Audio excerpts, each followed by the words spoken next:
And guys, ulitin natin yung pag-paste. May makikita kayo dito sa baba na Bitget currently support withdrawal on World Chain Network or WLD. Ngayon yung nakopy natin na wallet address doon sa Bitget ay ipipaste natin dito. Click lang natin yung paste. Yan, hold nyo lang yun guys. Hold, tsaka i-paste nyo. Ngayon, known address na siya. Yan. Tapos click nyo yung continue sa baba. Click continue sa baba. Tapos dito sa taas, naka-zero pa rin siya.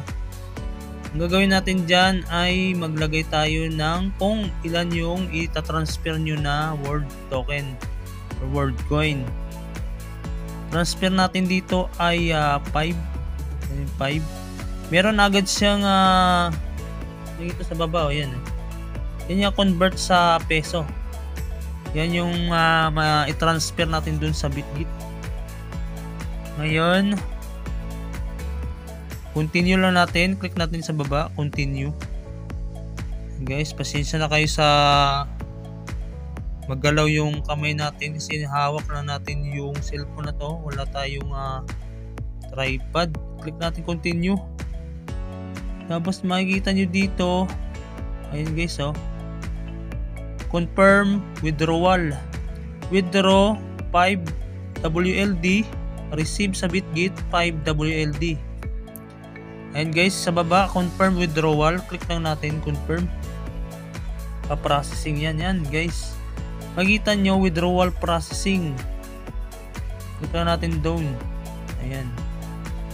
Magbabawas na yun dito sa token natin.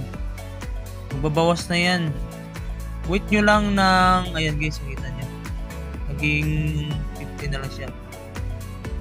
Wait nyo lang ng mga 5 minutes to 10 minutes kasi kung minsan naabot ng 10 minutes sa pag maraming transfer, pero mas mabilis dyan ay nasa 5 minutes siguro, mga ganun lang.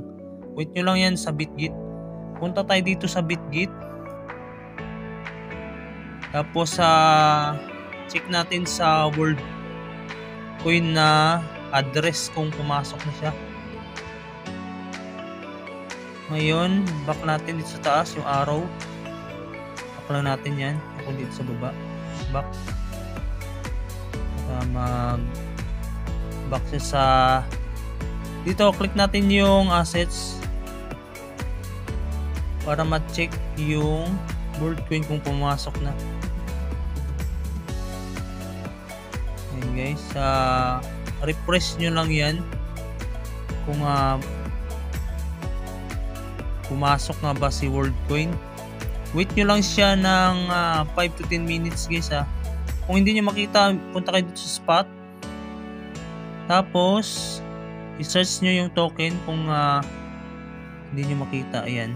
Pero automatic naman siya yan guys. Papasok pag confirm na. WLD. Ayan. Click natin WLD. Makita natin yung dito yan sa history niya sa taas. Sa taas. Ayan. Ito yung mga transaction ng pag-transfer ko dito. Ayan. Darating naman yan na wait lang natin maya konti para makita nyo kung paano nga ba mag-transfer, mag-trade at mapupunta na sa GCash nyo.